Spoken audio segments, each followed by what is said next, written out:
Hey guys, I keep hearing this notification of somebody messaging me, and I have no idea where it's coming from. Well, oh well.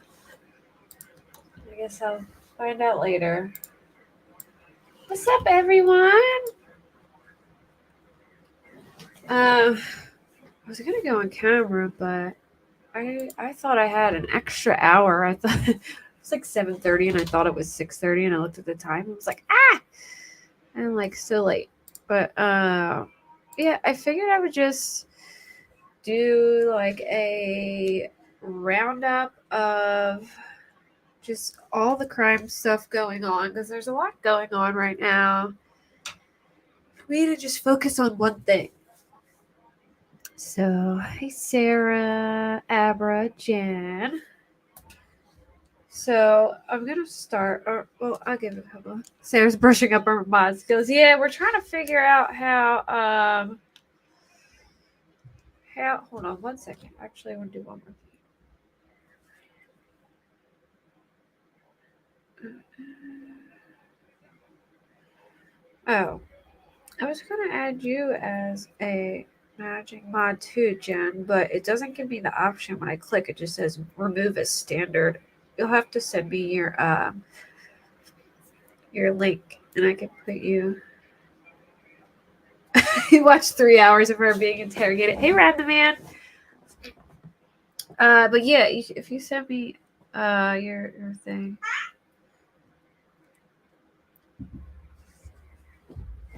Just so I have like, a couple people just in case somebody else isn't there. Hold on 1 second. My child is barking at me for some reason. He wants something.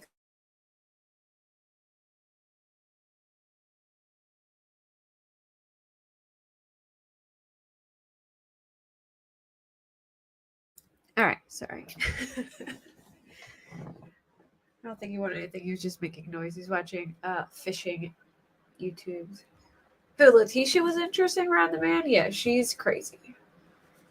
Or the one I talked about the last time.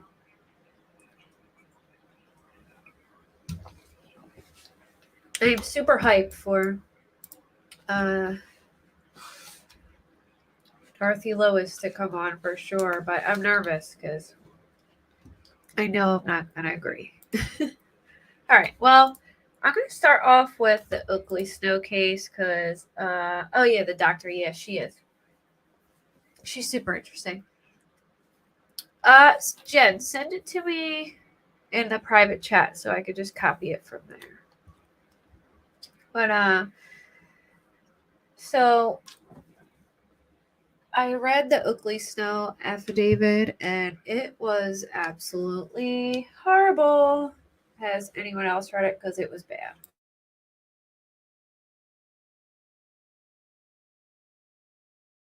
Well, I figured out where that notification is coming. It's coming from Facebook. There we go. Hold on. All right. I read the Oaklee Snow affidavit. Sorry, I'm like, I have a million things in front of me. I'm trying to like organize my desk. It was a really detailed, horrible affidavit. If you are, I'm not going to read it on here just because it's very detailed and just it's heartbreaking. I couldn't even finish reading it, and like I'm pretty like desensitized when it comes to true crime because I cover it so much.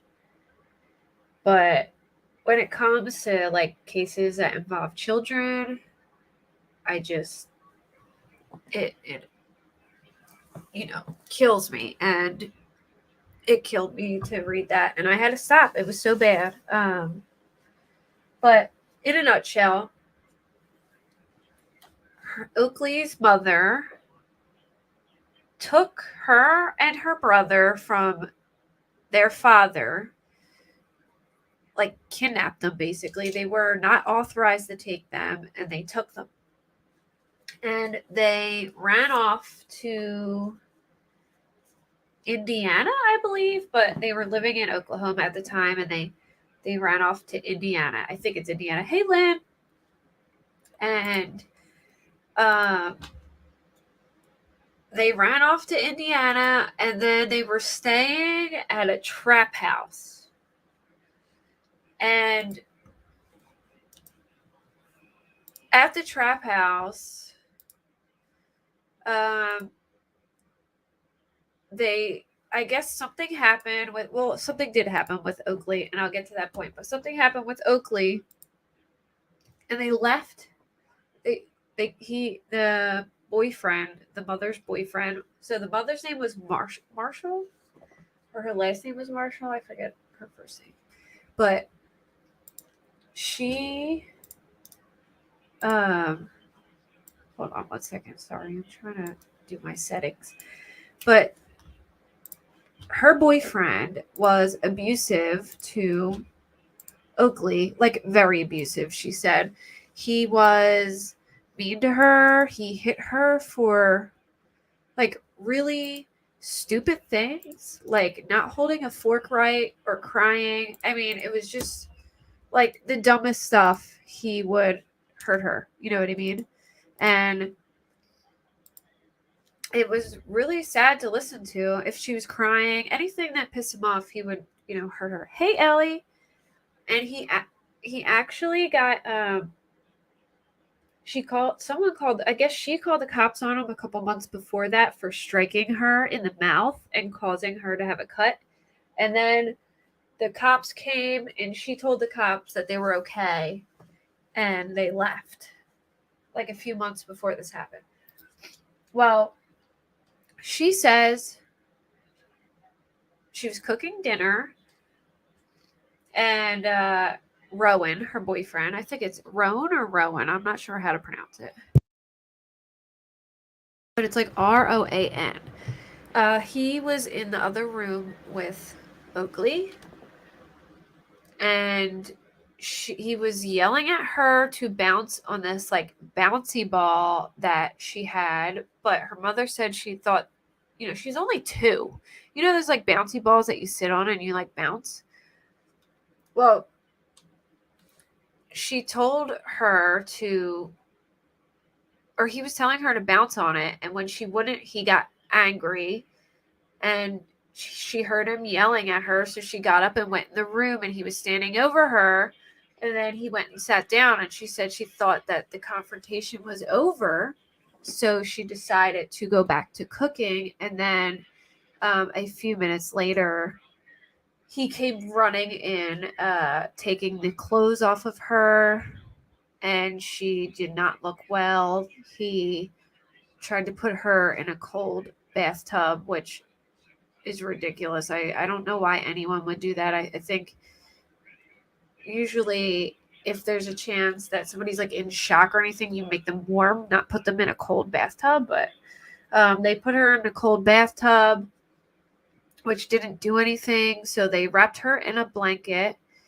and left and abandoned her son there and went to an abandoned home where they hid her body in a drawer. And on this car ride, Oaklee was laying in her mother's lap as she kept checking on her and just, watching her expire, which was very difficult to read. It like literally, it was very detailed and just a horrible thing to read. And it infuriates me. Like, ladies, please do not ever choose men over your children. Children are number one. Children are defenseless. If there is a man beating on your 2-year-old child, they're a problem. You need to go. Like, if anyone ever touched my son, like, it's on and popping. You know what I mean? Like, don't ever touch my kid or put your hands on my child. Like, ever. I will kill you. Okay? I will probably not be able to monetize this video for saying that, but I am dead serious. It's on. Yes, like, I just don't understand.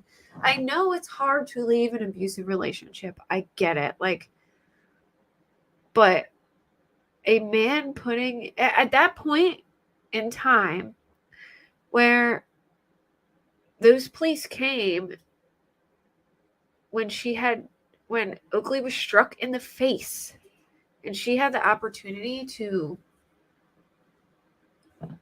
press charges on this man, why didn't you? Why did you tell them that you were safe? I mean, it's just ridiculous.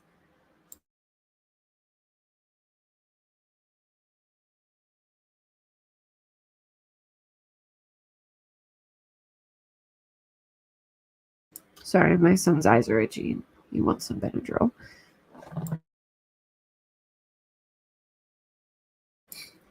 But hey LFT. I might have said hello already, but I don't remember if I did or not, so I'm saying it again.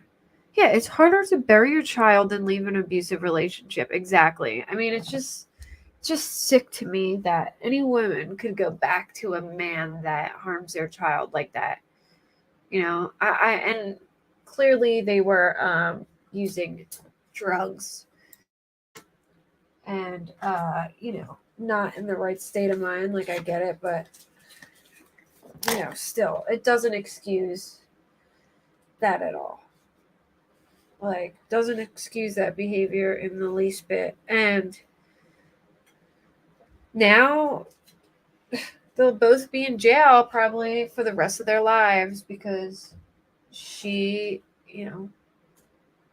didn't want to save her children. And I mean, it was just so disgusting, the things this man had done to this 2-year-old girl. And any man who lays hands on a child that is defenseless and what can a 2-year-old, like, you gotta be a real coward to put your hands on a 2-year-old defenseless child. I'm sorry, but that's just, like, you gotta be a real freaking coward. Like, so show the same energy with a whole ass man. Good. All right.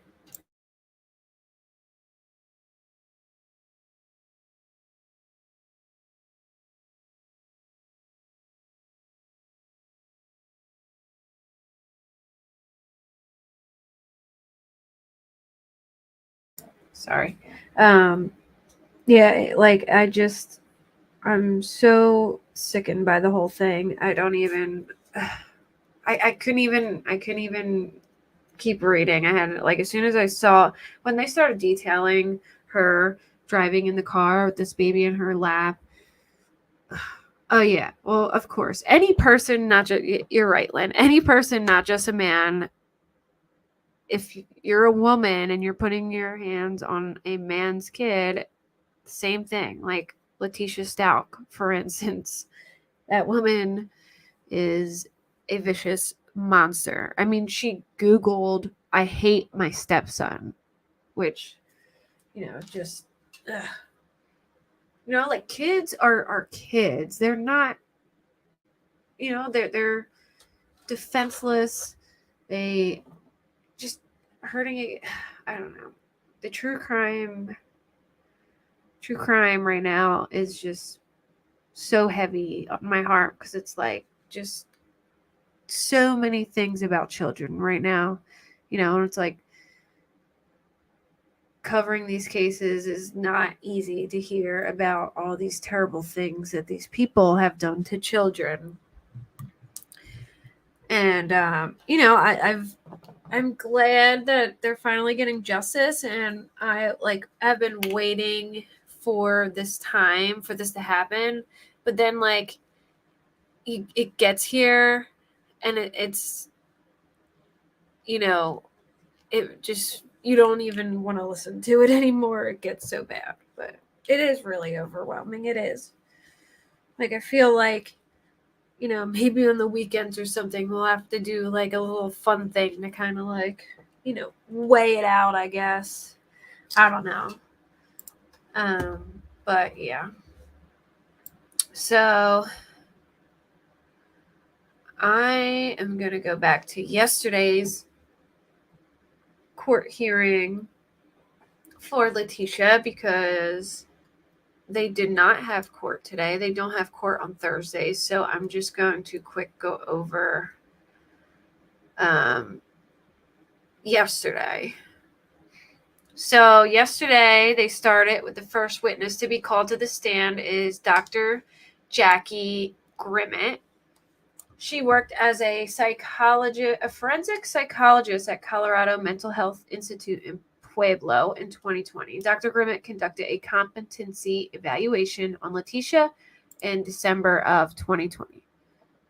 Yes, Risk. Yes, she does. Yeah, decompressing is a good thing for sure. Dr. Grimmett said she met with Letitia for about 3 hours and 40 minutes. This was a court-ordered competency evaluation requested by the defense. She reviewed the discovery in the case, which included police reports. So before she met her, she reviewed the discovery, which included police reports, video, and a lot of information. She said she noted a lot of consistencies in the report and was concerned about that. She said during her interaction with Letitia, she was humming to herself. She was hitting her head on the wall, and she seemed happier than she should have been. At some point, she turned around to talk to somebody else, then turned around to talk to me. She said she was talking to a vampire. In my opinion, I feel like Letitia fakes this crap. I don't know. I wish they would have brought to the stand.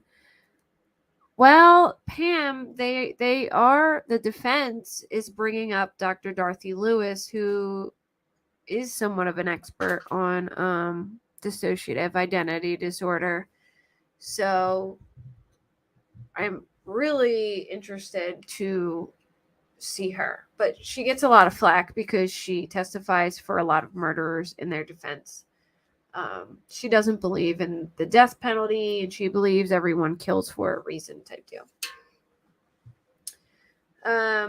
She said Stauch was complaining about nightmares and anxiety and mentioned being bipolar. She said she consistently observed Stauch not having mental issues, hallucinations, and Stauch did not mention anything about DID. She said Dr. Grimmett said Stauch said she was impulsive all her life, was hyper, and would be manic for a few minutes to a few hours. She said she didn't rule out anything at first. Yeah, Risk. I agree. I mean, I don't know. I struggle on that because sometimes I'm like, I wish I would be.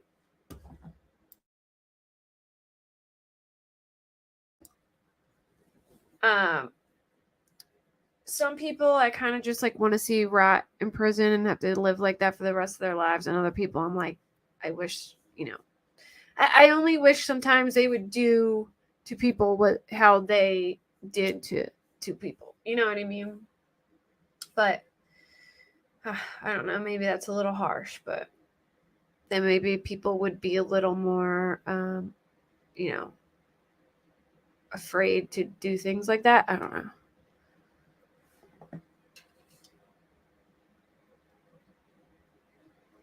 She mentioned 2 instances where she found herself in places where she hadn't planned on being. Stauch also told her she had various personalities, and she named them.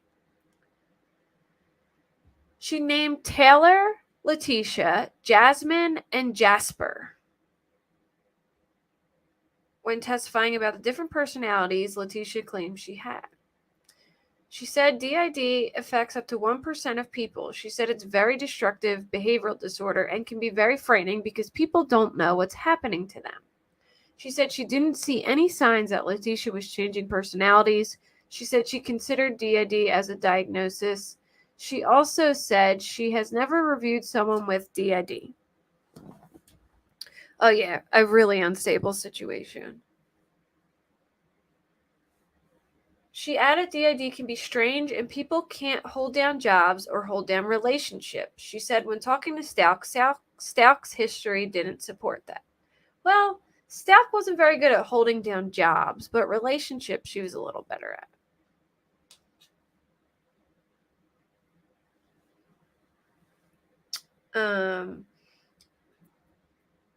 Grimmett said Stauch had selective names based on things she liked and aspirations she had. She added, alter egos present themselves to you, and people don't create them.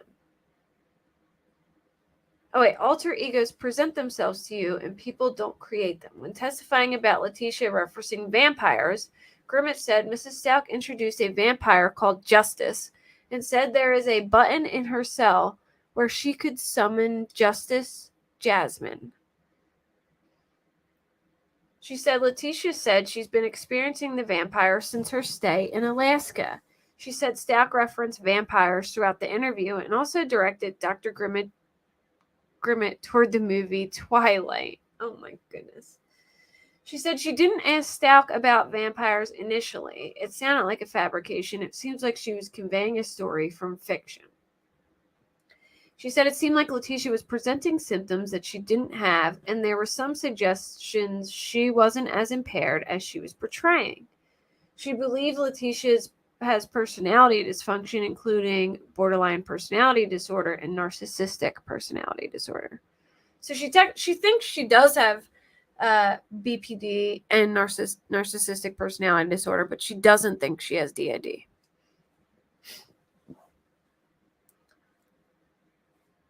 Oh, for sure. She's definitely manipulated people her whole life. She said Letitia talked about Gannon and his death. She said Stauch, based on her religious beliefs, believed Gannon could be brought back to life. She said, Dr. Grimmett said, clinically it appeared delusional, but it was something to explore further.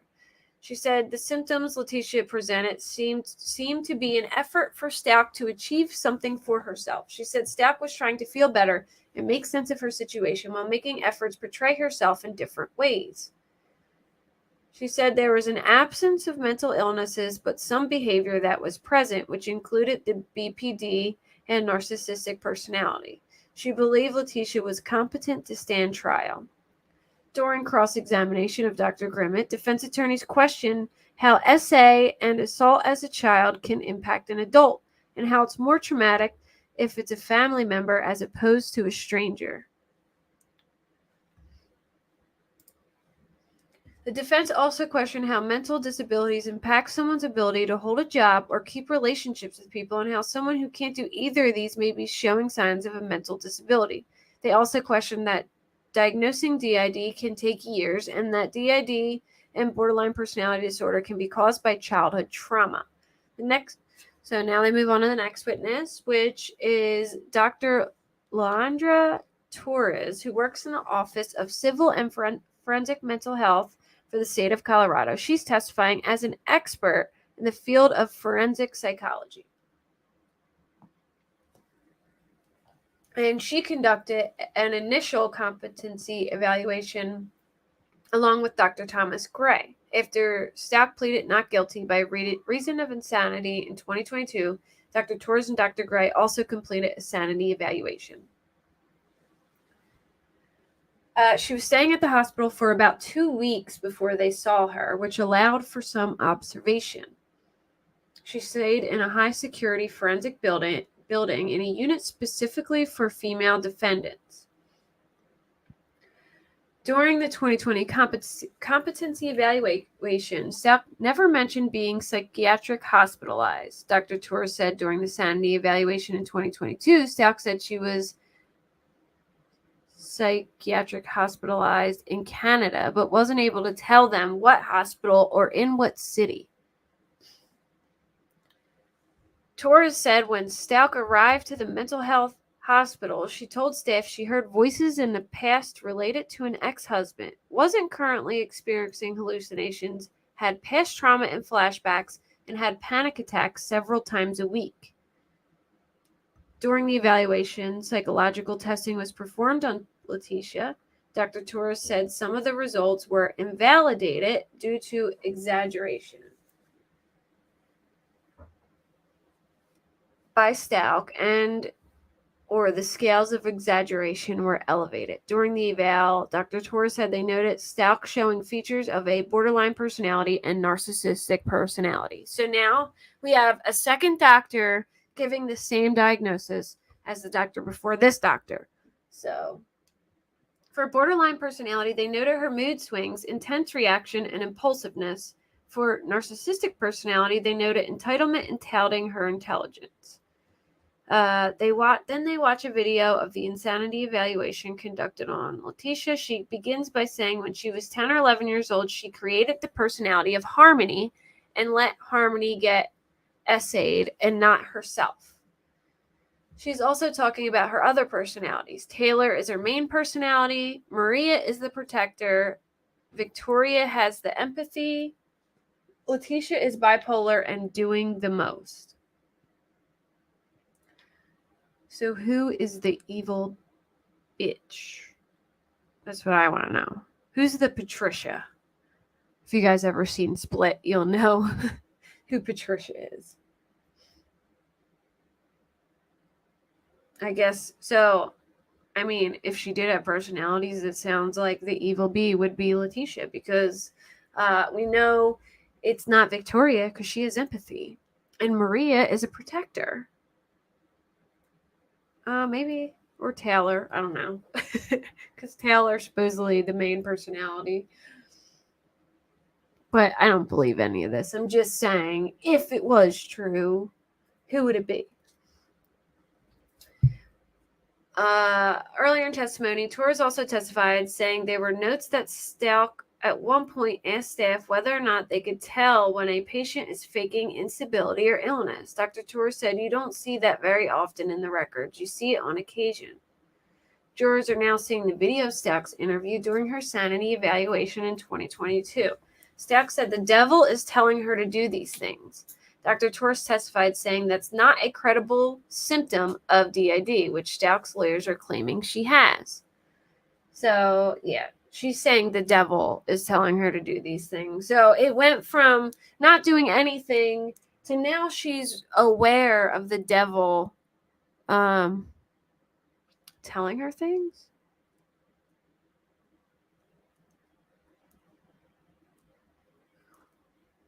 Oh, I think she was manipulative, though, Pam. I mean, she manipulated her way out of Alaska and in my opinion, lied about those guys harassing her. She tried to get attention from Al by telling him that people were robbing their home and squatters were like living in the attic or something crazy like that. She manipulated her family into coming out there and believing in her innocence and helping her get to Florida. I agree with what you're saying, though. I think she was angry and jaded, and I think she hated Gannon because he didn't love her like she wanted him to, and that he was a mama's boy, and she hated Landon and took it out on her. But I do think she was super manipulative. She manipulated Harley, too. I mean, she constantly lied to her and had her believing all these, like, bizarre things. Yeah, right? I that's a good point, Allie. If she's sitting there all day for 8 hours a day, not acting goofy or anything, just sitting in court watching, I don't know. But I think she made all. I mean, I think she's one of those people who think she can get away with stuff, and I think she totally made up symptoms to, look a certain way.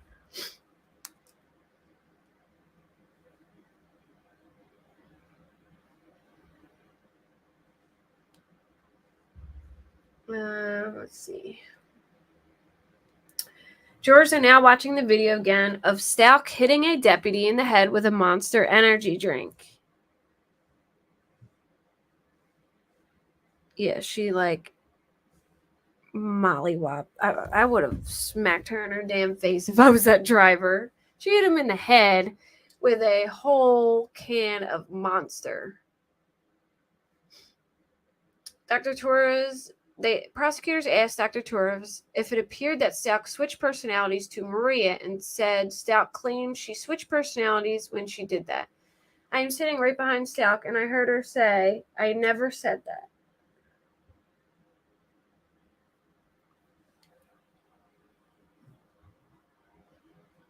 Prosecutors, what is your take on Stauch saying she turned into Maria when Gannon was killed? Okay, so she's claiming Maria was the one who killed Gannon, and Maria is the protector, quote unquote. I would think, or that my understanding of DID, these different personality states have their own details associated with them. To me, in terms of Mrs. Stauch's self-report, her presentation, it has always been confusing to me how all of these personalities seem to have an awareness of Mrs. Stauch's own history. Which, that's a good point, because usually when they switch to personalities, like, the other personalities don't have memory of the other ones.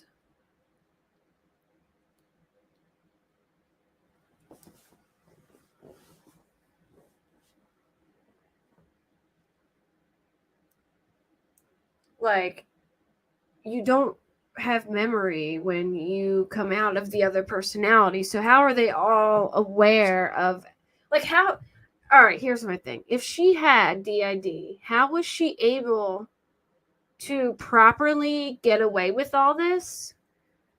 So calculated. You know what I mean? Like, I would imagine if she was Maria when she killed Gannon, what personality was she when she hit his body? And how did she know to go back and pick up his body from that spot again? Or how did she know what stories to keep up with and what she had previously told people? You know what I mean? Like, I would find it very hard to believe that she had DID, because she was very calculated about how she tried to cover this up. How would she, hey, Parker, yay, I'm live. You're here, yay. They're all accomplices. Yeah, but, all right, so her other personalities wouldn't remember what she did when they switched personalities. So how would she be able to put this all together so well if she actually had DID? Or did the interviews. You know what I mean? Like, if you have DID, she wouldn't have memory of what she did as Maria when she turned into Taylor. That's why DID affects people so much, is they'll go through a whole time period of the day and not know what happened to them or remember what went on. So I find it very hard to believe that she actually does have it.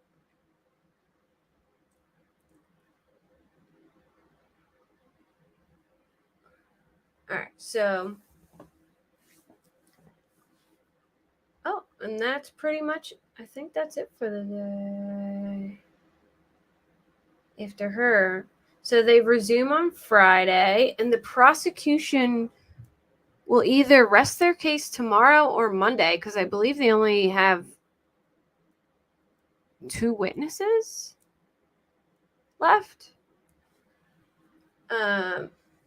They said, therefore, jurors might reach a verdict in the trial sometime next week.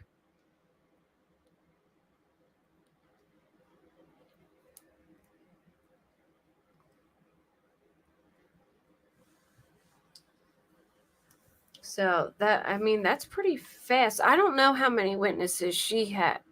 I don't know how many witnesses she has, but I know that, she does have Dorothy Lewis, but I guess, I doubt she has many. Like, I don't know how many she would have, but I doubt that she has many.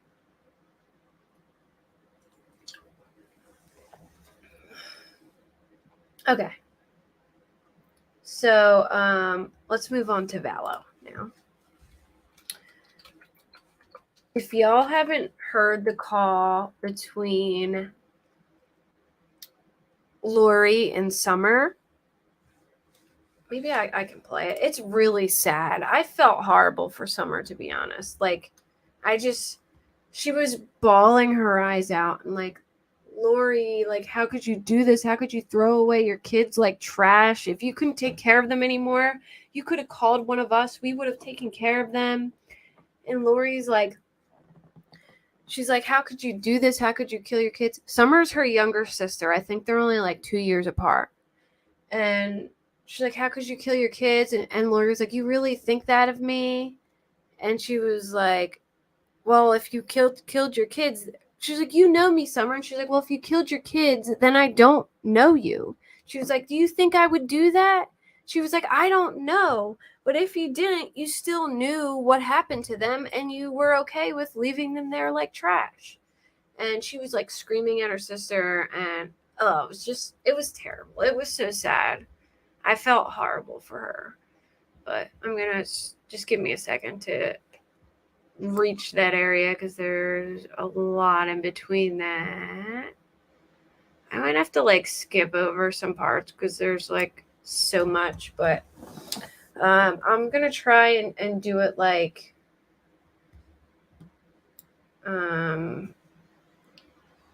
quickly run through it and just skip over things that are unimportant. But you know how I am. I'm so detailed oriented that I hardly ever do it that way. Well, I'm gonna try. So we did find out the autopsy results, which are absolutely heartbreaking as well. Okay, so let's start off with day 16. Larry and Kay Woodcock were not in the courtroom that day, and I think it was because they were discussing the autopsy results. And yeah, I do too, Risk. And I don't think they wanted to be present for that. They're around, and the photos were being shared. There are around 3 dozen photos taken during the autopsy that Wood asked to admit as evidence. There are photographs of what actually happened, what actually transpired during the autopsy. There's no better evidence to explain the autopsy process than by these in Dr. Warren's testimony. They are very true and accurate. And they admit the photos. The defense then asked for a sidebar. They asked to have the photos shown in black and white. And Wood, the prosecutor, objects and says that's not the reality. Boyce calls for a sidebar. White noise is played in the courtroom, and the defense does not want these photos shown. All the attorneys left the courtroom with the judge. Let's see. Lori's uncle, Rex Connor, is in the back of the courtroom today with his daughters. They, along with 2 victim advocates, are sitting in the prosecution benches. No other family members are in the reserved area. Boyce is back on the bench. He says he's considered the evidence and made a decision that it would be inappropriate for many of the photos to be publicly demonstrated due to their graphic nature. He's also concerned that the photos on the big screen would blow them up, so the images will be shown on the monitors in front of the jurors and at the defense and prosecution table. Spectators in the courtroom and overflow areas will not see the photos. Jurors, the defense, including Lori and prosecution, will see the photos. Wood says he did not take a position on the ruling and left it to the discretion of the court. A red seal is on the sealing zipper of the body bag, and a ruler is apparently on the photos with the case number listed on it. Lori is looking at the screen. Thomas raises a concern that people sitting behind the prosecutors can see their screen. Boyce asks Rammel to stand behind the screen so he can block the public view from the monitor. I wouldn't want to see them either. I agree. Could I say hi to Savannah? Hi, Savannah.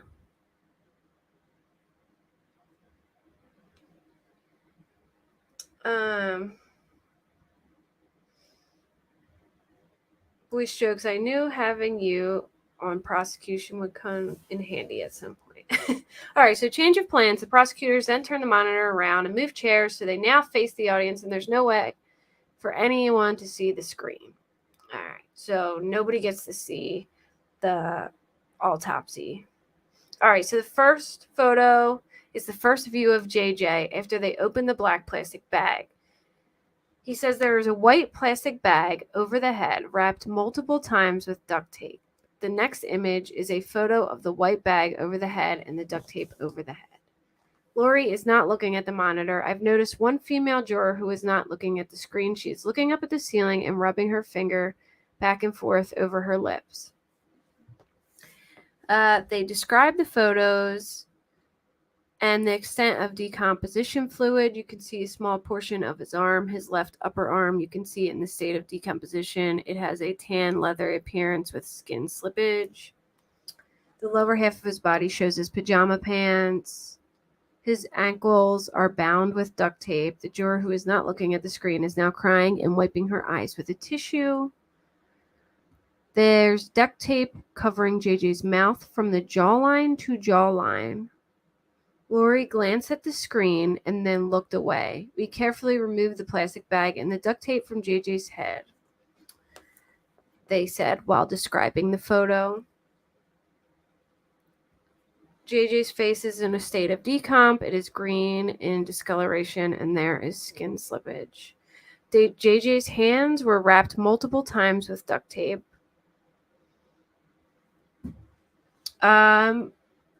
Well, I don't really know Risk, but I do know that, well, I don't think it was a crime of passion, Pam, about Letitia, and I'll tell you why. Earlier that morning, she was in the car with Gannon, right? And she was setting up things to make it look like he ran away earlier in the day. So, like, in the morning, Letitia, sorry to switch back, but real quick, she took Gannon's phone and she Googled, can my parents track my switch? And something about, like, if I leave my phone on, can my parents, like, track my phone? She Googled that from Gannon's phone. She also Googled, I hate my stepson. And he had hydrocodone in his system.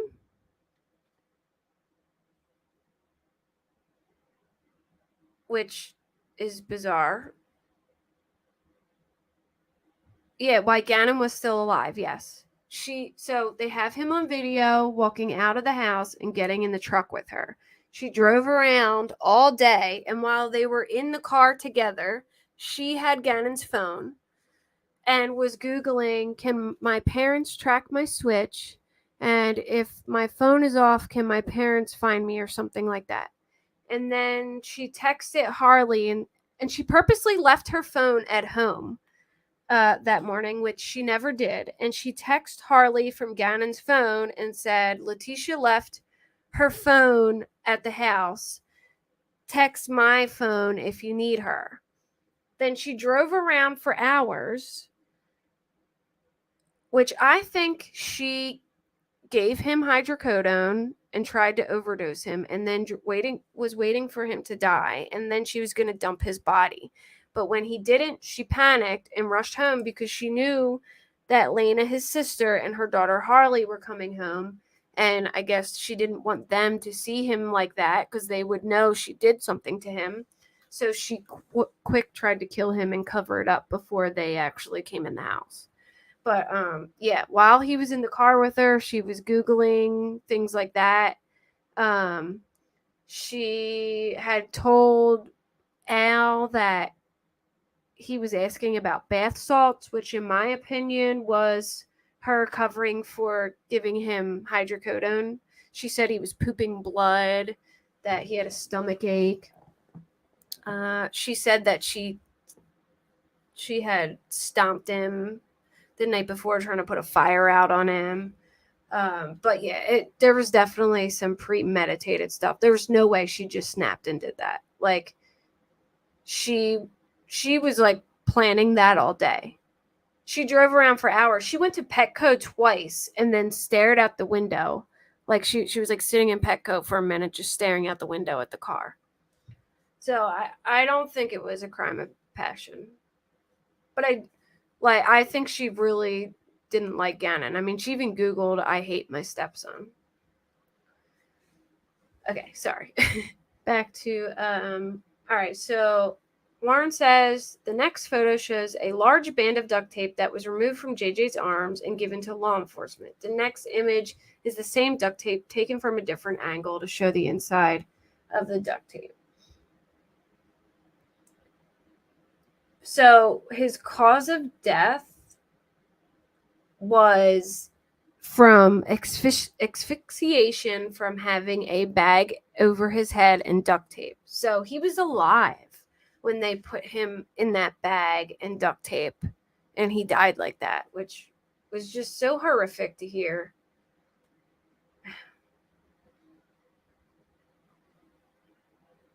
Like, it sounds like they buried him alive.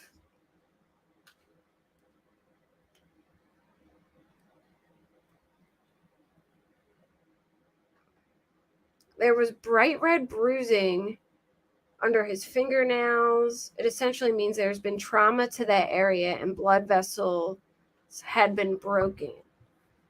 So I'm guessing maybe he tried to fight back? Because there appeared to be scratch-like abrasions on his neck.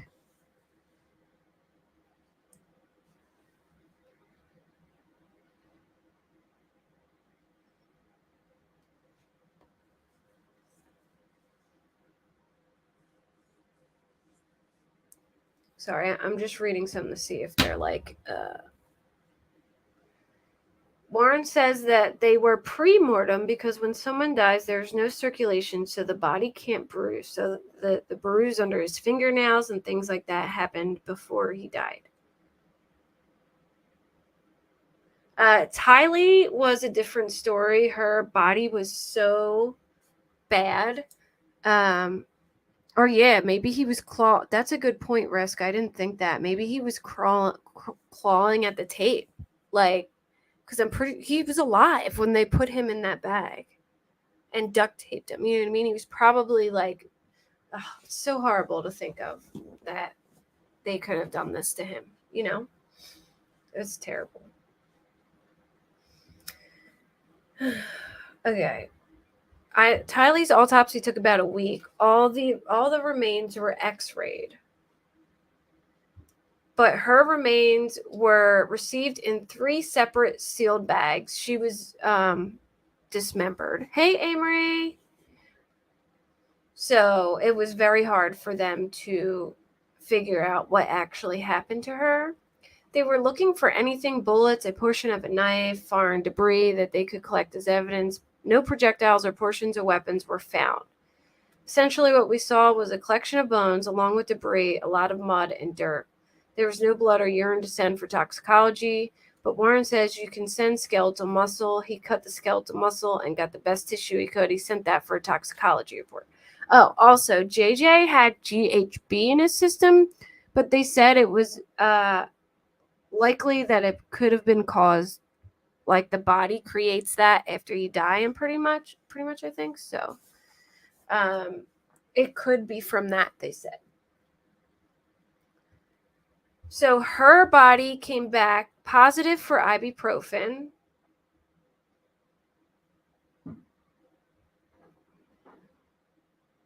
A common decompositional product, carboxyhemoglobin and iron. Carboxyhemoglobin is in a fire is often released along with multiple other cases. If that is breathed in, the person is alive, you will get a high carboxyhemoglobin level. So I guess maybe, so did they, that's why we did the test. In this particular case, the carboxyhemoglobin level came back extremely low. There's no evidence to support that Tylee was alive when she was burned. He was able to find Tylee's heart connected to her right left lung and one kidney and a few small segments of bile, a portion of liver, and a small fragment of brain matter. Ugh. These organs had severe decomposition, significant burning artifacts.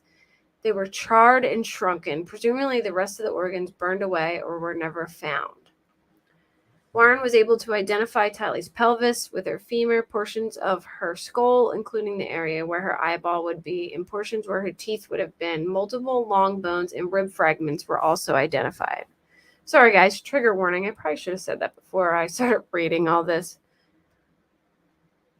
There's not that much more left, so just giving you a heads up. They weren't nice, clean bones. They were bones that had significant artifacts secondary to the fire. They were blackened and charred. So her cause of death was homicide by unspecified means. Well, they said they were able to identify her eyeball and I guess connected to like the jaw where portions of her teeth would have been, but they didn't say if there was teeth or not. The cause of death was by homicide, but I just can't pinpoint exactly what it was.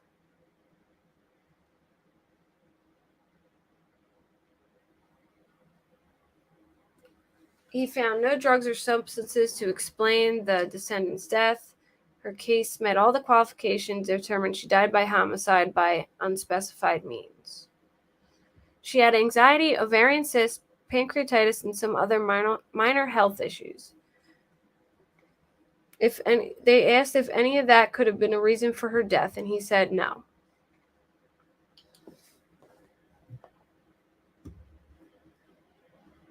So I guess Larry and Kay Woodcock came back for the afternoon after that.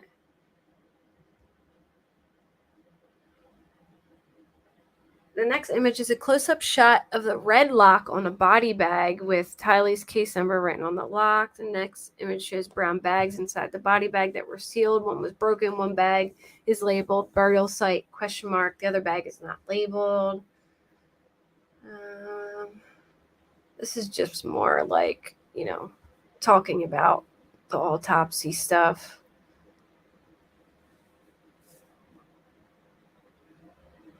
They go on for a while about the cause of death by unspecified means. When was Summer on? The call between Summer and Lori was just so sad. I can't remember if she was on yesterday or the day before. Okay. Here's day. All right, so this is today. Forensic anthropologist Angie Christensen will be back on the stand, and then Samantha Gwilliam, Tammy Daybell's sister, is also in Boise with her husband. I wonder how she feels about everything, because, that's got to be weird, because Tammy's kids all believe Chad, so it must be pretty awkward between, like, Tammy's family and them, Chad and Tammy were married nearly 30 years before she died. This is the first time Samantha has seen Chad's new wife, Lori, in person.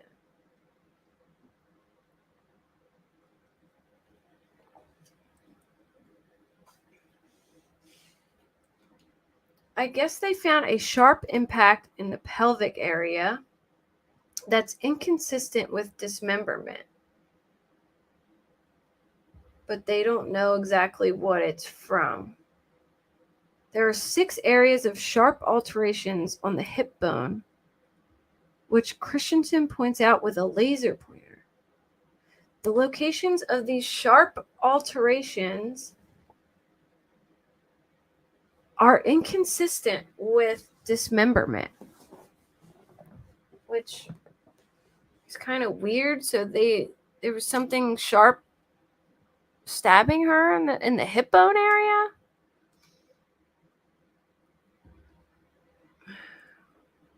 We are now seeing an image of the sacrum bone, which is attached to the vertebrae. There was one sharp alteration on the left side.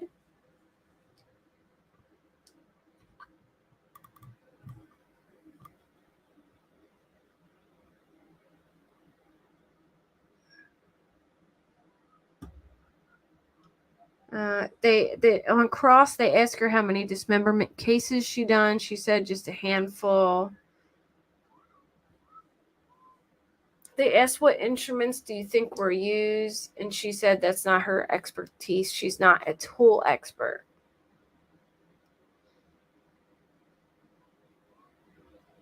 This is different than blunt trauma, which is imparted by an object with a large surface area. So it was something that was sharp. All right, let me keep going. Sorry, there's like a lot of like word salad. It's not really word salad, but I'm just trying to get like straight to the point. There's so much detail and everything. Like every little bone that they found, they talk about. But it does sound like it could have been that she possibly could have died from being stabbed.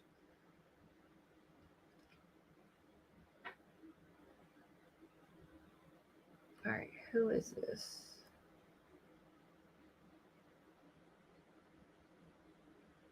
Okay, so I guess Alaska says after he graduated college, who is this guy? Oh, that's the forensic anthropologist. Okay, hold on. I'm trying to find the next witness.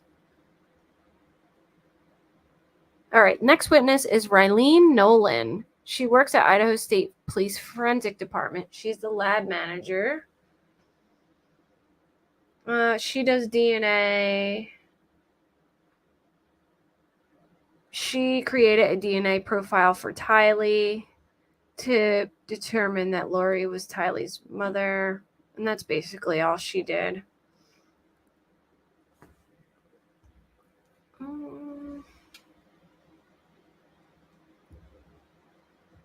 All right, here we go.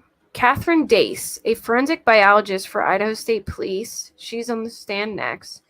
She received JJ's autopsy samples, including hand swabs, nail swabs. She received teeth and plastics from the burial site.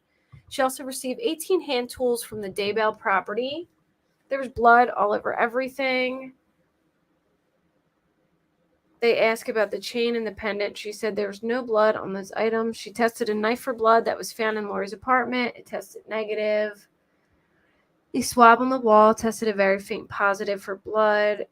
They tested the blood on the tools found at Chad's house. I found several presumptive blood stains on the tools, and on several of the tools I found what could be charred flesh. Ugh. She took photographs of the tools. The next image is a close-up of a shovel. Some of the shovels had what appeared to look like ash or dirt.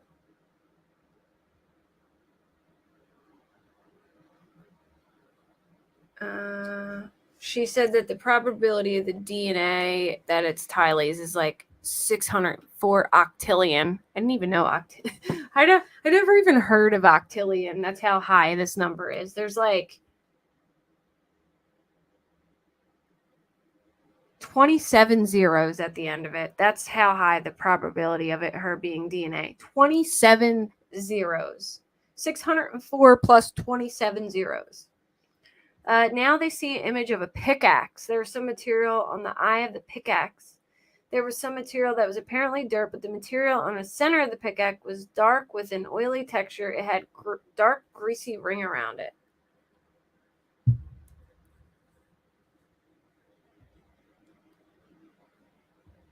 Which matched Tylee's DNA to the pickaxe. So they used a pickaxe for something. Oh, goodness. Trying to see what other. All right, so Tara Martinez is an ISP employee. She's the next witness. She's a forensic scientist in the ISP lab. She searched for prints on the tools and things like that, I'm pretty sure.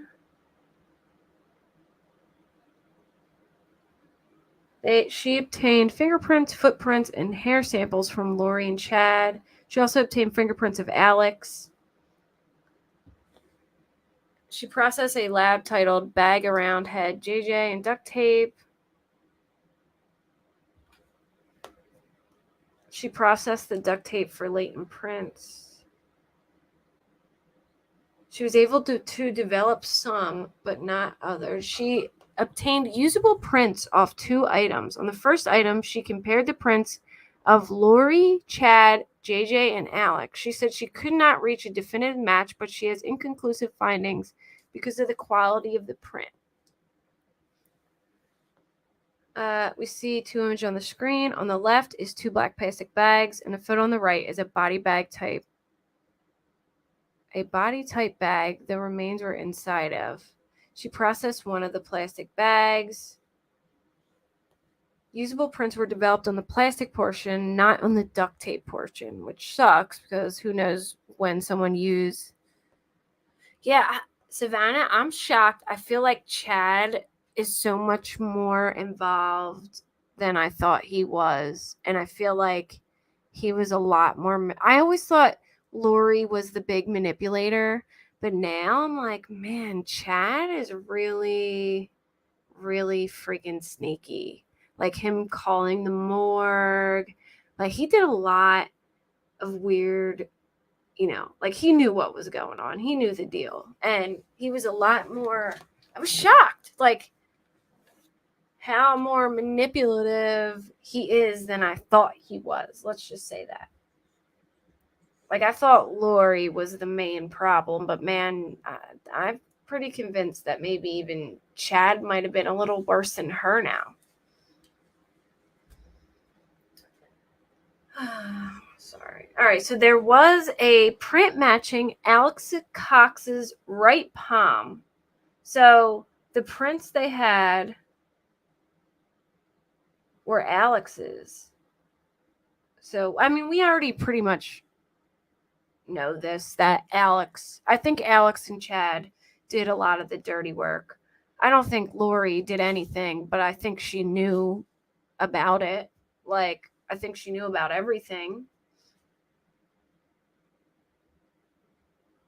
I'm kind of disappointed, though, that, like, none of her stuff. But, Lori ain't stupid. She's not going to let her stuff be all over that stuff. She's going to make the guys do it. And I think her and her brother had an inappropriate relationship. And that's why he was willing to do all this stuff. Because it sounds like he was pretty obsessed with sex. I mean, he would leave. He would take off a week at a time and go to Colombia to sleep with women, his brother said. And hearing about their weird relationship, it really wouldn't surprise me if she, had a very inappropriate relationship with him, which led him to do things for her. Just saying. So they took satellite images showing the Daybell's property on the day they believe Tylee was killed and buried. They point out key features on the property again from that day. There is a large, discolored, darkened shape in the area of the pet cemetery. Again, this was taken at 12:32 p.m., less than an hour after police know Alex left the property. They ask if there's anything significant about the discoloration on the image, and they say that's the area where Tylee was found. They asked for the photos of the satellite company. There's 4 high-resolution pictures usable. They ask if there's a satellite that continually passes over the property every 7 days, or a satellite that is stationary. The guy on the stand, Kunsadis, says he does not know. He said police had to purchase the images from the company for $1,500. Wow. If they ask if there's any indication of smoke or fire from September 9th, and he says no. There's the same day Chad Daybell sent Tammy that text about having a fire to burn limb debris, which I didn't know that. I know he texted Tammy saying that he shot a raccoon and buried it in the pet cemetery, but I didn't know Chad texted Tammy to say they were having a fire to burn limb debris. What a choice of words. Like, I guess he meant tree limb, but they were literally burning limbs. Maybe it was like one of those things where it's like he knew if he got caught, his choice of words was similar. But obviously, Chad knew what the hell was going on the whole time because he had to make up all this stuff to tell Tammy to explain why they were having a fire and why they were burying things in the yard. And clearly, they had a fire because all of Tylee's remains were charred and burned.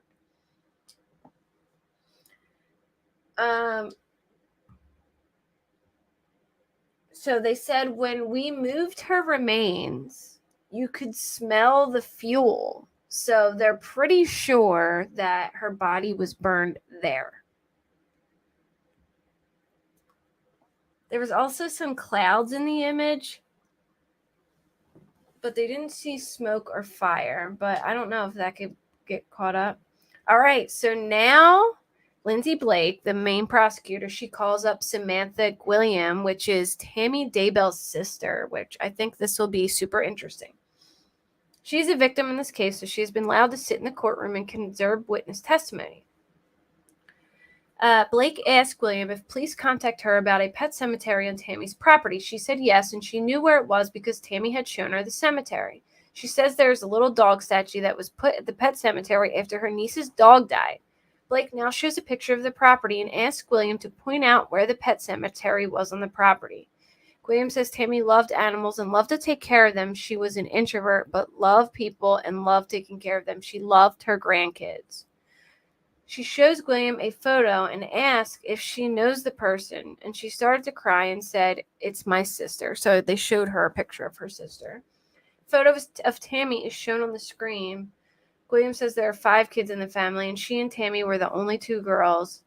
We were far enough that we didn't fight, but close enough that we got along really well. They talked every day and did everything together with their children. So they were super close. I mean, if they talked every day, they're close. I mean, I have a brother, but we don't talk every day. We talk like once a month. Yeah, they buried JJ in the pet cemetery. And Chad told his wife that he killed a raccoon and that he buried a raccoon in the pet cemetery. And then Chad told his Tammy that they had to do a fire to burn limbs, meaning like tree limbs, but they were really actually burning Tylee's limbs, which is so sad. Gwilliam says she liked Chad when he and Tammy started to date. He treated Tammy well, and Chad and Jason, William's husband, were good friends. I don't know if it's Gwilliam or just William, like if it's a silent G, but it's spelled like G-W, like William, but with a G in front of it. Tammy and Chad, I'm just going to say William because Gwilliam sounds weird. Tammy and Chad live 2 blocks away from the Gwilliams in Springville, Utah, and they saw each other every day. Tammy did not want to move to Idaho, but Chad had the idea that they needed to move. Oh, so she used to live next door to her sister. When they lived in Utah, Tammy worked as a special ed secretary and was very good with computers. Chad was part of the cemetery ground crew and dug graves. The morning Tammy died, Chad called Samantha and said Tammy had been really sick and that she'd been coughing all night. She had gotten up with a coughing fit and around midnight went back to sleep. He was awakened by her that morning and she rolled out of bed dead. Tammy came to visit Samantha 2 weeks prior, and Samantha says she was perfectly healthy. She was in a clogging class and training for a small race. It was an unusual visit because Tammy came by herself and said Chad told her to come.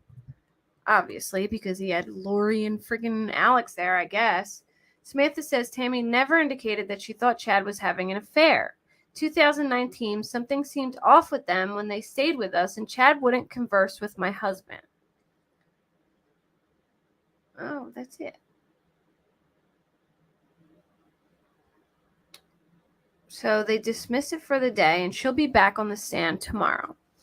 I'm just gonna let me just get the Lori.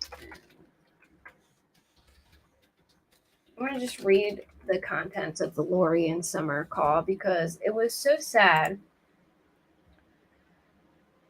All right, so this is what they said. So like this is what I was talking about earlier. It was a jail call between Lori and her little sister Summer. So Summer says, either explain it or don't expect me to believe it. I'm not okay, saying on the phone call obtained by Fox 10. I love them with my whole heart. I would have taken JJ and Tylee in a heartbeat, and everyone else would have too. You know that.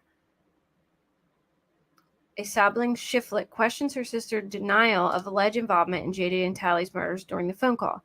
Lori, if you let this happen to them and put them in the ground like a piece of trash, I don't know you, she said. She added that she could have taken the children into her care instead. And Lori was like, but you do know me. Hold on. Maybe I'll just play the audio. Here it is. Let me share. I'll play it. I'm just going to play the audio.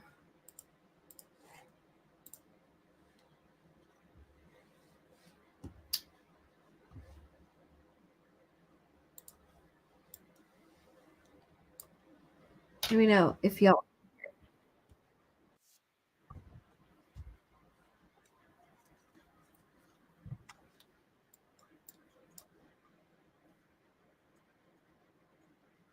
Sorry, it's like a 19-second ad. But it's really kind of hard to make out in the beginning. She's like sobbing, so I'll try and to like narrate it for you. But it's so sad. Like her sister is just heartbroken. All right. Can you guys hear this? She said, I'm here to listen if you want to talk to me. I just don't know what to say.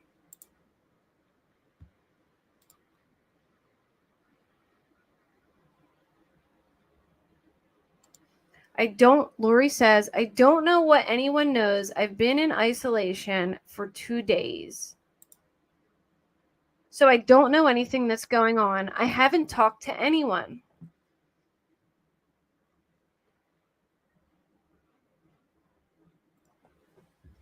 Darn it, no sound. All right, hold on. I got a new computer, so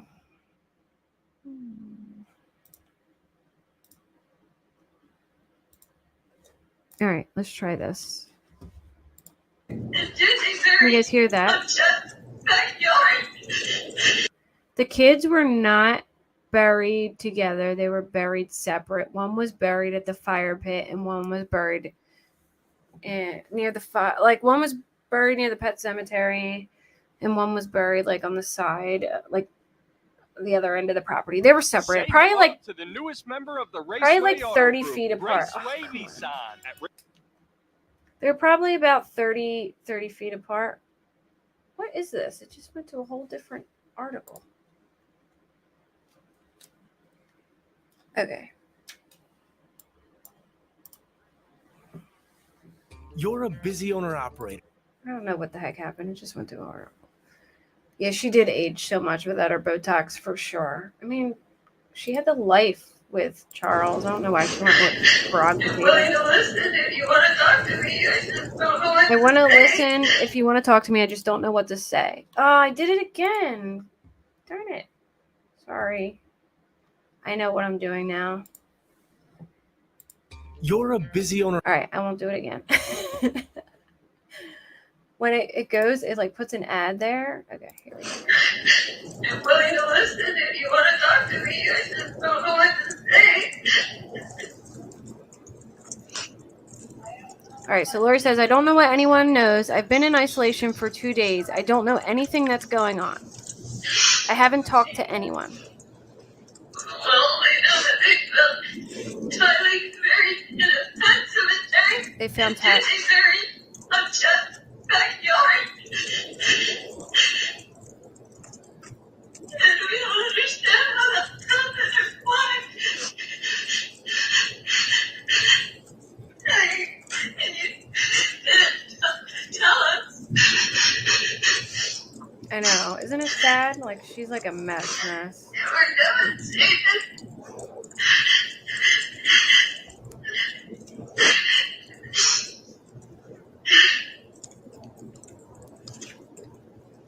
Did you know they were there?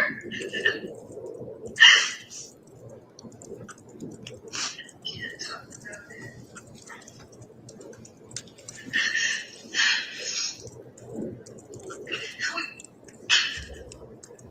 She gaslights her so bad on this call. Like, I don't know what to say, Lord. You know how much I love you and Alex. It's just sick to my stomach. Oh, she says more. Anything happened to the kids and just let them be thrown away like garbage. And you would let this. It's too painful. Did you hear? And you think I let that happen? She said, yes, I do. She said, that's nice. Like, with the attitude, that's nice. Explanation. I'm willing to hear it. I don't want to think anything. So her sister said, is there another explanation then? Because Lori gave her like attitude. She was like, you really think I would do this? And she was like, yes, I do. She was like, that's nice. Like, F you, bitch. You just let your kids be killed. Like, what do you got an attitude for? Like, she's a narcissist too, in my opinion. Absolutely, but I can't talk about it. She's like, do you have another explanation for this? And Lori said, absolutely, but I can't talk about it. You would not go away. You were dancing on the beach while your kids were in the ground. You had to go when they went there. I just can't understand. I don't understand. I don't understand. I want to believe the best in you. I really do. I love you with all my heart. It kills me. But you're just little kids. I don't understand. Hey, Johnny, good to see you. I don't understand. You hear? You know me, Summer. That's what I thought. You still do. Lori, if you let that happen to them and didn't tell us and took them being in the ground like a piece of trash, then I don't know you because you would have never done anything like that. That's correct. She said that's correct. And Like, if she you would have knew never and done didn't anything like tell that. us, that's not okay. We loved them. We would have taken them. We would have taken care of them. You could have gone off and done anything you wanted. That's what you think? You hear? I don't know. We would have taken them. You could have gone off and done anything that you wanted. And she goes, that's what you think? What else is she supposed to think? They avoided the question. She lied about where her own kids were. When they asked her where the kids were, she made up lies. Like, what is wrong with this woman? She's sitting there like, is that what you think? What else is she supposed to think? You haven't told us anything. We believe you. We stood up for you. I can't. I would love to. You cut me and Mom off for 4 months and told everyone not to trust us because we tell Adam. And now we find this out and you expect me to just keep going on faith when there's been zero explanation and you expect me to just keep believing without ever having a question. Say that. That's what you're saying. Either explain. They probably all really feel dumb too, because the brother Adam, he like told them like, hey, Lori's like losing it and she's becoming dangerous. And they were all like, oh no, you know, she's not harming anybody. And then they find this out. She made them all stop talking to her brother because he was trying to say she was crazy. Or don't expect me to not be upset and tell you when the kids are on Chad's property. I'm not okay. I love them with all my heart. I would have taken Tyler and Eugene in a heartbeat, and everybody else would have too. You know that. You have no if they were any danger. You're right. Nobody does because. She said, "You have no idea what happened." And nothing because everybody sees what's on TV. That's it. That has nothing to do with TV. This is your and my conversations. Before you left and cut me off. And now you expect me to be there for you when you were going to abandon me. And if you were in jail, you wouldn't even be talking to me. And we wouldn't even know they were dead still. This is your opinion. Yes! Dude, she's such a smartass too. This is your opinion. I'm like, yeah, totally deflecting. Like, what other opinion is she supposed to have? They found dead children, her dead children, on Chad's property, and she lied about it for weeks. I deserve more than that. I've been there for you like a rock, and I've been on TV and defended you. I've done everything to defend you, and I still would right now if you would tell me the truth. I would love to. Well, then, you didn't want to in October, November, December, January, or February, when you weren't in jail. Why didn't you tell us then? Well, she's rightfully yelling. Her nieces and nephew were found murdered on her sister's boyfriend's property, so I'd be yelling too. You didn't call me when Alex died, which now I'm glad he's gone, if he was a part of this, but you didn't call to tell me Alex died or that your kids are gone. Nothing. You don't think that's going to cause pain throughout our entire family?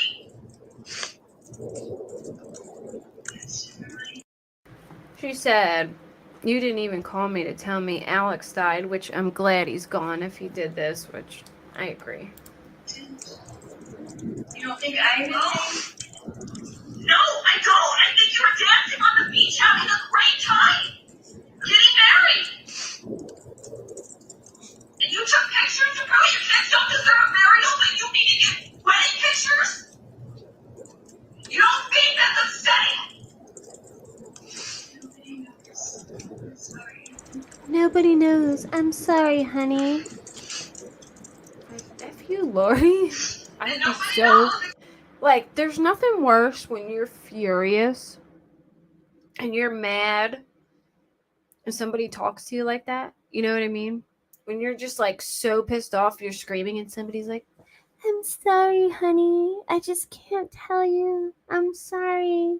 That's your opinion." Oh my gosh, that would send me. Like, somebody's talking to me like that when I'm that mad. Woo, man. You know what I mean? That's like somebody telling you to calm down when you're really pissed off, you know? Like, I would have probably been way worse than Summer. Except for you and the Lord. Yeah, ask him. I have. And guess what? I don't have one scripture that says it's okay for children to be thrown away like garbage in the ground. And that's okay. There is nothing in the scriptures that is godly about hurting a child. Facts. Nothing. And they Only stuff in Chad's scriptures. deserve a proper burial with family that loves them at the least. I can't support that. That's hurtful to everyone. That's the most selfish, incredibly selfish thing I can think of. I can't think of anything worse. They don't. I wish she would have said, "You're going to hell, Lori." I would have loved to hear her say that. I feel like that would have really grinded Lori's gears because, Lori was convinced that she was God, or like seeing God or whatever. Man, I really wish Summer said that to her. Like, that's all I could think of listening. Like, man, I would have told her, you're going to hell for this. Like, in the meanest voice I could have. Understand? I don't understand. This is not my Vallow that I've known and loved. I've never even seen you get stuff with your kids. I went to Vallow and you said that to everyone. I never have been. How can you just go on without them, without any upsetness, without telling us anything and then expect us to understand? Nobody in the world knows what I've been through. And I don't expect you to. All you see is what's on TV, what everybody said.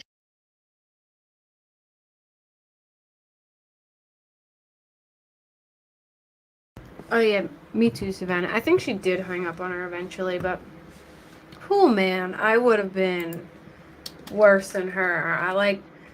You call me honey or sweetie or something when I'm mad? No.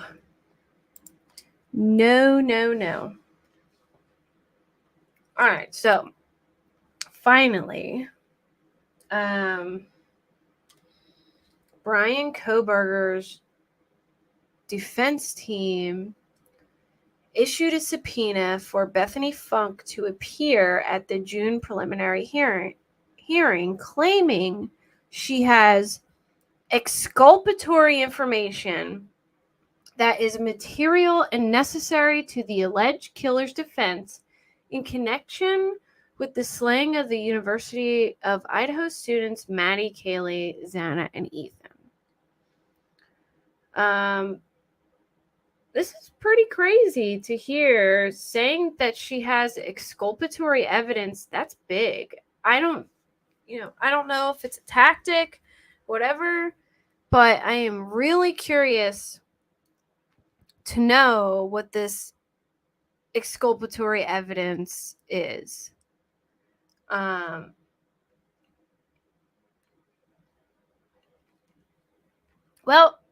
I don't think he's innocent, Parker, but I don't think they have a strong case against him.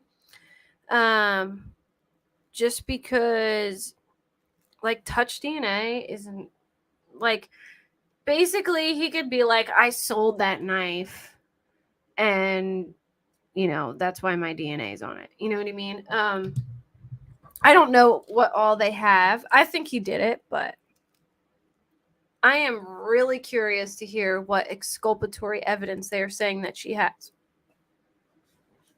That's a big deal. Exculpatory evidence is, if anyone doesn't know what exculpatory evidence is, it's evidence that hasn't been admitted into evidence. It's evidence that's it's evidence that hasn't been admitted that could show or clear somebody is not guilty of wrongdoing. So, like, say the prosecution has some evidence that Brian could be innocent, even though they have a bunch of evidence saying that they think he's guilty, but they have like one thing that could suggest maybe somebody else could have done it. Like there was another car there that they have on camera, or they found another strand of DNA that they didn't put into discovery, okay? So say they found someone else's DNA and the cops decided to keep that DNA out because they don't want to mess up their case against Brian, and they feel like if they put that DNA in there, then it could look like someone else. Okay, that would get them in trouble because they have to put forward everything that they find, especially if it could show that he's innocent. So,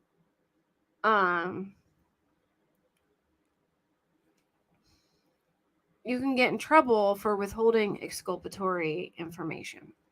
For instance, in the Barry Morphew case, there was a DNA profile that partially matched other DNA in essay cases found in Suzanne's car, which really meant nothing. I mean, it could have gotten from getting her oil changed or whatever. But they didn't share that initially. And it's considered exculpatory if you don't share that, because that could be the one little piece of evidence that could suggest it was someone else. And they have to look into every little piece of evidence. Even if there's a ton of evidence pointing in one direction, you still have to look at every lead. So, they're claiming that Bethany Funk has information that could lead to him being innocent, which is a pretty big deal. But, apparently, Nancy Grace is saying that if you look at the filings by the defense attorney Ann Taylor, it's nothing more than a stunt that is terrorizing a survivor of this brutal slaying. I haven't seen the motions. I'll have to, let me see.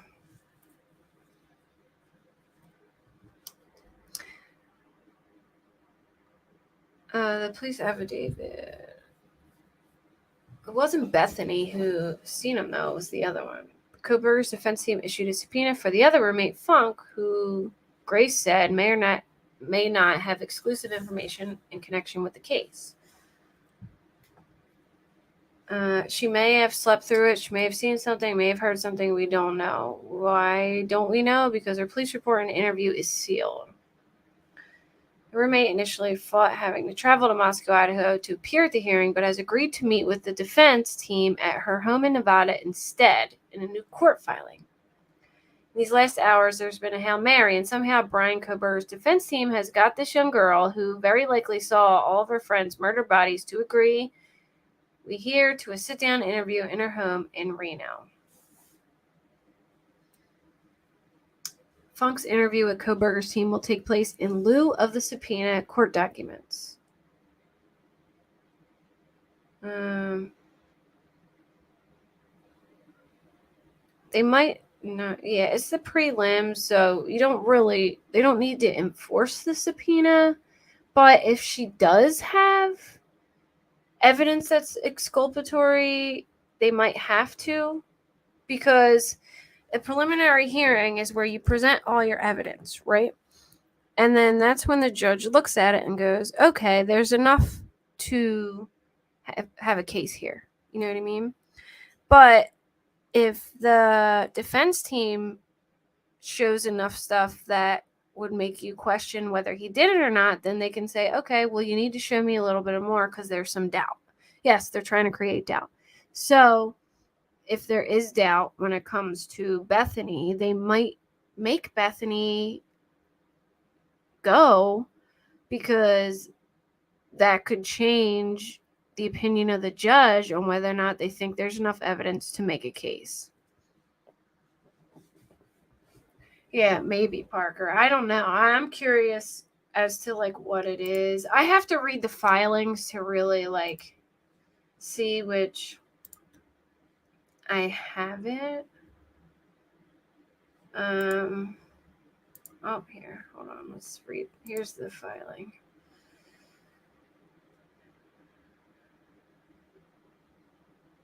All right. So they stipulate that Bethany to appear before the court of Idaho. Okay, so they asked that her first subpoena can be waived so she can agree to talk to them. I'm just really dying to know, what. I'll have to go on and look at the filings, because it really all depends on all the filings and how they word the filings and their reason for it. That could be it, that he bought drugs from somebody in the house. Maybe that's why she doesn't want to go. Let me see if I can look up the records right now.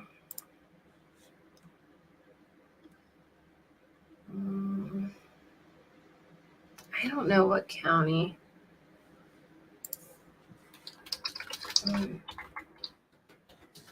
County. Nevada County. Okay, hold on, it's right. I think it's this one.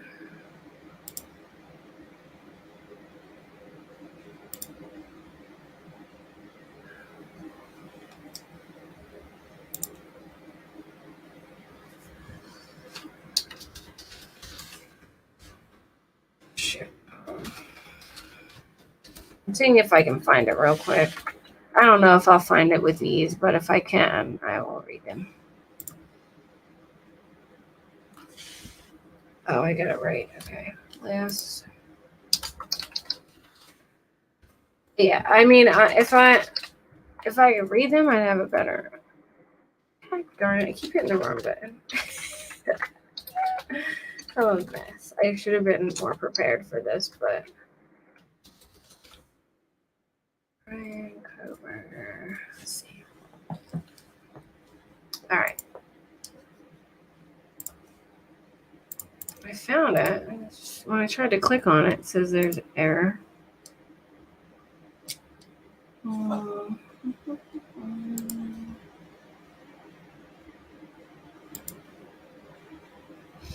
Oh no, this is all they have.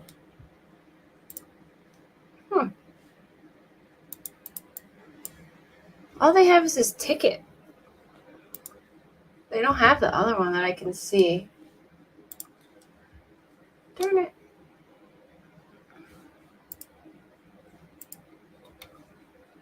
Is it sealed?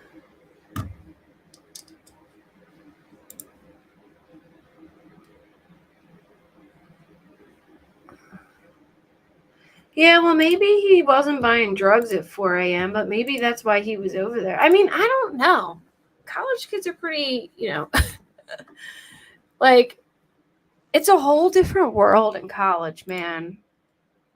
Like, all right, I went to Penn State and stayed for the weekend, or no, for the week, and they were having a house party on a Wednesday at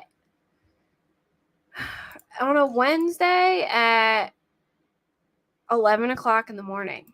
Like, I'm telling you, it is just a whole different ballgame there. Like,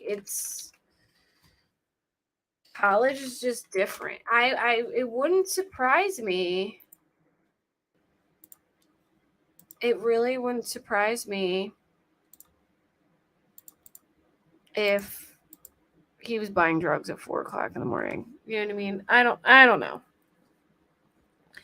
Yeah, 12 times. I mean, unless he was friends with someone there and hanging out with someone there or giving someone a ride, like maybe a friend of one of the girls and giving someone a ride. I don't know, but I can't easily find the stuff. I'll search it, and then if I find it, I'll go over it if I can.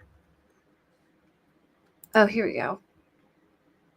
Well, there we go. All right. I found it. Hold on.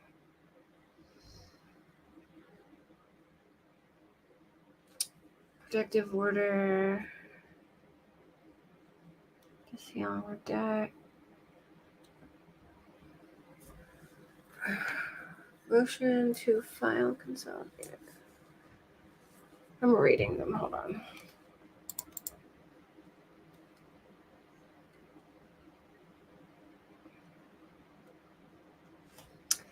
This isn't it. Oh, Daybell's on here too. Or Lori. All her stuff. I forgot that was in Idaho too. Oh man. All right. Let me see if I can find the motion. Okay, so Kohberger.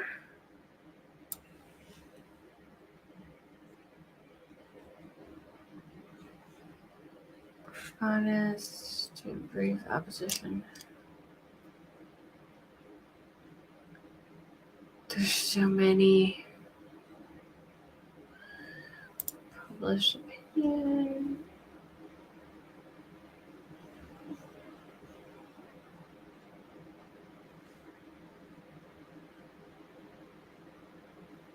Sorry, I'm reading through them to see. Sorry, I'm not talking. I'm just trying to read through them to see if I can, like, quick read through to see if I can find anything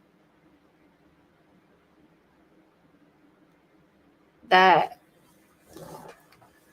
specifies, like, why they. I don't know if some of it is sealed, so maybe that's why I can't see some of it, because they know they sealed a lot of the stuff in it, but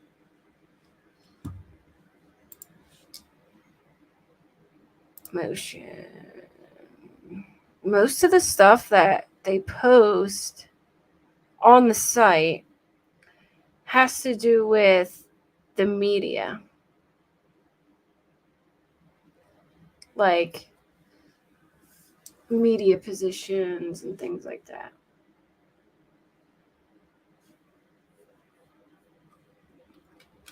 I don't see anything. Order. Yeah, it's all like not what I'm looking for. It's gotta be.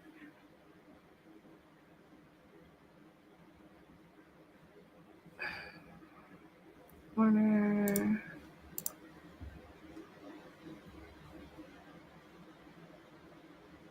Yeah, I'm gonna have to go back, but oh yeah, I think so too, Parker. He's definitely. I mean, just like him. I can't find it, but I'll see if I can find it and I'll pull it up and do it again. It's just a bunch of stuff that has to do with the media, really, that I saw that's like publicly on there. I don't know if some of it's sealed, but he definitely has that like weirdness about him, and especially that he put that like questionnaire is so creepy, and I don't know. But I just it's pretty bold for her. I mean, they can say it happens a lot. Like it happens pretty often in cases where they accuse them of withholding exculpatory information. But if Brian Kohberger said to them, like, look, I know Bethany Funk and I was there because of this, that, and this, that might be why they're accusing her or whatever. I don't know, but I am curious to figure out what it is. I really am. But I'll see if I can find the actual motion and up, Brian N would post it if they had it. Let me check him real quick too. That's pretty crazy that they're accusing her of having exculpatory information that could make him innocent. So I am really curious to know what they think she knows.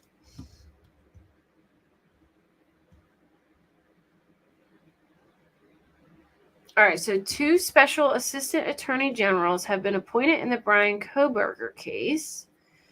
The Loudoun County prosecutor asked for the state's assistance, and the judge granted it. This means the local county prosecutor asked for 2 state prosecutors to come in and help with the Kohberger case, and the judge said yes. The gag order in the Brian Kohberger case will remain. So maybe that's why I can't find what they're saying. Oh, here we go.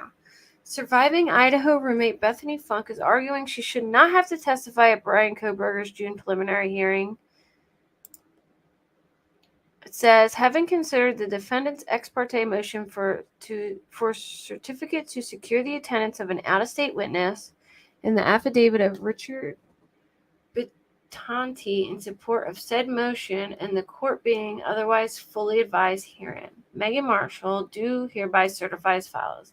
I am a magistrate judge for the 2nd Judicial District of the state of Idaho, which is constitutionally and statutorily prescribed court of record in the state of Idaho. In the case, Brian Kohberger is charged with 4 counts of first-degree murder, which is punishable by death or imprisonment for life. 1 count of burglary, which is punishable by imprisonment in the state prison for not less than 1 or more than 10 years. I am the judge assigned to preside over the preliminary hearing that's scheduled to occur in June. Bethany Funk may be a material witness for the defendant in this case for the reasons stated in the affidavit of Richard Bittononi. The presence of Bethany Funk is required at the Latah County Courthouse.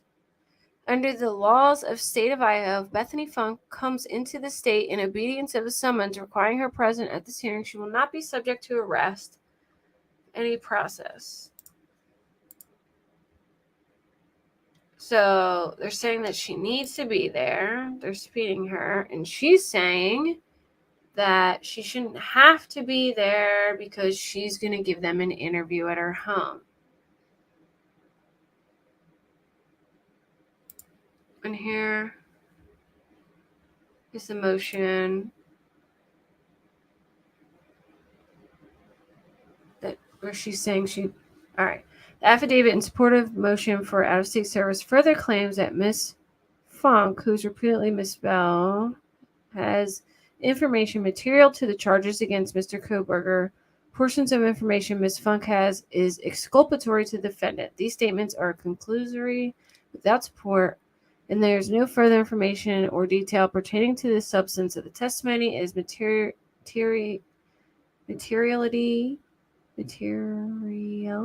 or alleged exculpatory information of Mrs. Funk, or why it would be entertained by a preliminary hearing. Moreover, subpoena was issued by the clerk of court without hearing. No hearing has been set for Ms. Funk to address these concerns. The court should quash the foreign subpoena issued to compel Ms. Funk's attendance at the Idaho preliminary hearing in this case.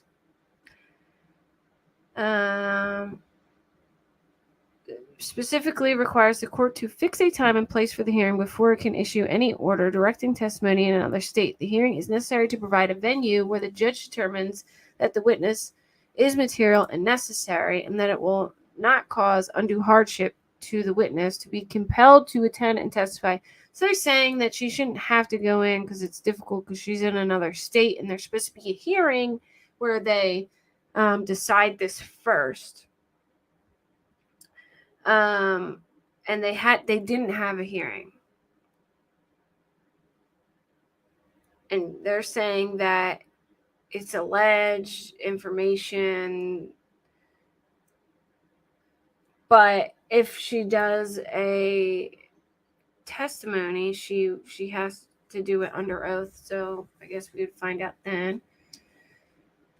So I guess she's going to do like a deposition. They said it merely states Miss Funk may be a material witness.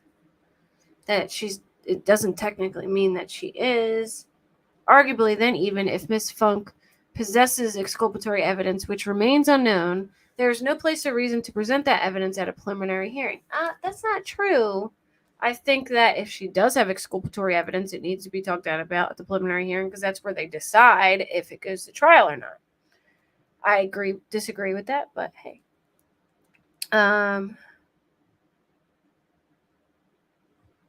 Exculpatory evidence is an issue for trial, which document presenting misleading, suggesting the preliminary hearing to be. So they're claiming that we don't even know. They don't even know if she has it. All right, here's the attorney asking to secure her. Let's see if they give us. All right. Richard Bittononi. I'm a criminal investigator hired by the defense to assist in the representation of Brian Kohberger. I was asked, this is a guy who, basically K-Braze, exculpatory evidence is evidence that could prove that he's innocent. But it doesn't necessarily mean that, like, she actually has something. It could mean that they think that she might have something, or that she might have,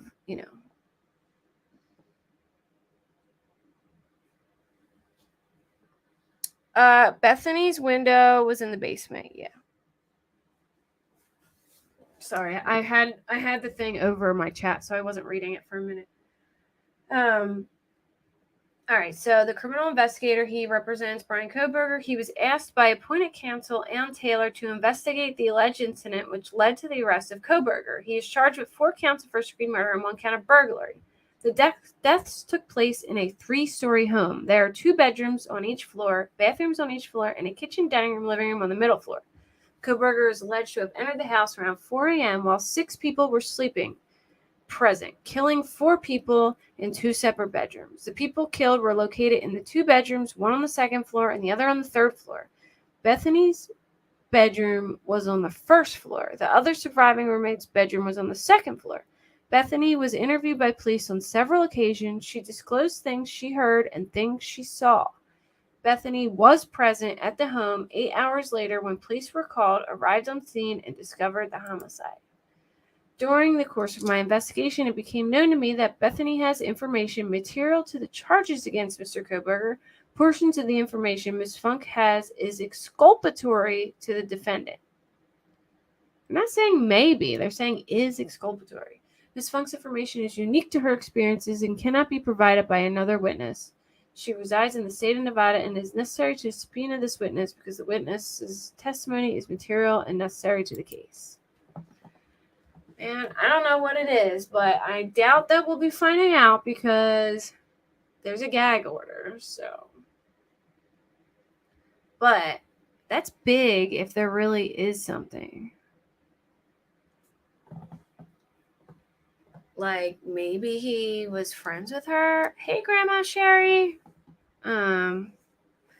I don't know. I'm just blown away by it, really. Like, that's a pretty bold thing to say. And listen, let me tell you, Ann Taylor is a good lawyer from what I've heard, and that she's, you know,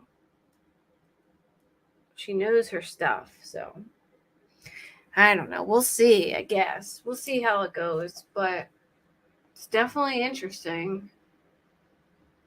But I've been on here way too long. I want to watch the draft and I'm starving. So, I am going to hop off. I'm sorry, Grandma Sherry just got here, but I've been here for like almost 2 hours.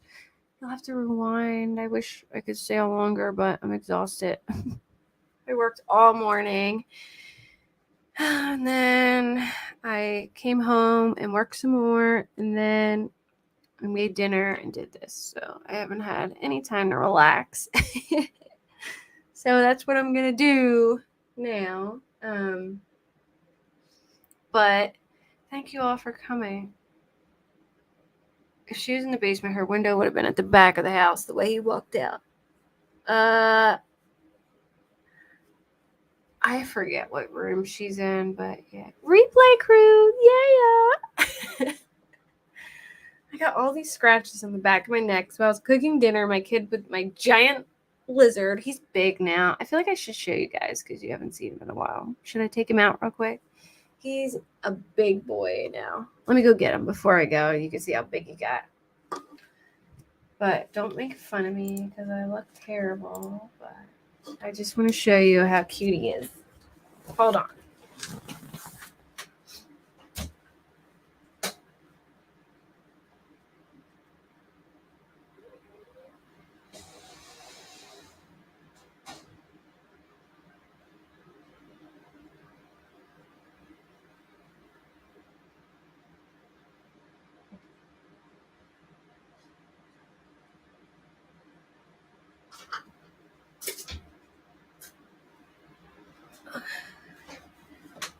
All right, ready?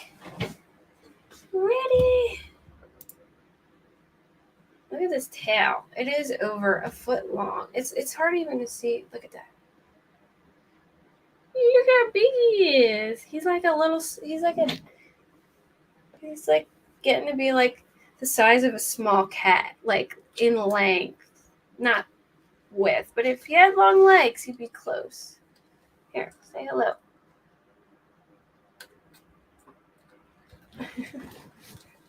Oh my goodness. No, I don't have puppies. I only have lizards, Savannah. He's a scale puppy. That's what I call him. Isn't he cute though? Here. I call them. He acts like a puppy. He's a good boy. He wants to go lay on my keyboard because he thinks it's warm, but my keyboard isn't warm. Yeah, I'm for the snakes and the lizards. I have the scaly puppies. But he's gonna be the size of a he'll be like the size of like a corgi. Like leg height and everything. You could probably probably like a corgi and a half when he gets adult. And man, his nails hurt like they hurt really bad. One more time. Here, come on, one more time. I know. Say hi. But yeah, I know, didn't he get so big? Like compared to how little he was when we first had him? On the scale of corgis, yeah. Like a corgi and a half. But he's growing like so fast, it's insane. Like, look at that. He's gonna have to have like my whole laundry room turned into a tank for him. Because they need like an 8x8, I think. 8x8, I'm pretty sure. So yeah, he's big boy. All right, well, his name, well, me and my son kind of like fight over it. I call him Chopper because I like Chopper, but my son changes his name like once a week. Right now, he's Charizard. So I was like, why don't we just call him Charlie then, for sure? And he's like, no, Charizard. I'm like, will you make up your mind on his name? I like Chopper, but I like, because it reminds me of, what was that? Land Before Time, the little T-Rex guy. But this is like my kid's dream pet. If you guys ever seen Jessie on the Disney Channel, they have a lizard named Mr. Kipling. This is a Mr. Kipling, but in baby form. Actually, I can show you guys a picture real quick. My son has this like idea that he's gonna have the same type of monitor enclosure. Hold on. I'm trying to find like a side picture, but they don't really have one. Give me a second. I'll show you Mr. Kipling.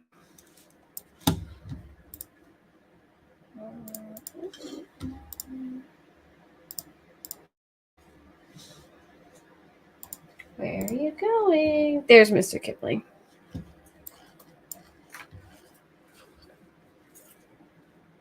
Yeah, I feel like Chopper suits him too, but you know, my son's a hardhead and he's on a Pokemon kick right now, so Charizard is come here, you is the new name, but I'll probably call him Charlie or just keep calling him Chopper. Come here. He's got this like super long tongue. Come here. They're a lot smarter than my other lizards, though. Like monitors are like super smart. They're like baby raptors. All right, one more time to say bye, and then I'm hanging up. All right, say bye. Oh, you got my wire. Say bye. Bye, everyone. All right, good night. See you guys.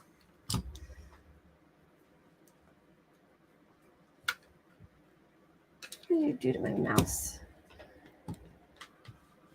There we go. Oh yeah, I'll be back like Friday or Saturday. Roach martinis, yes, in the lizard lounge after.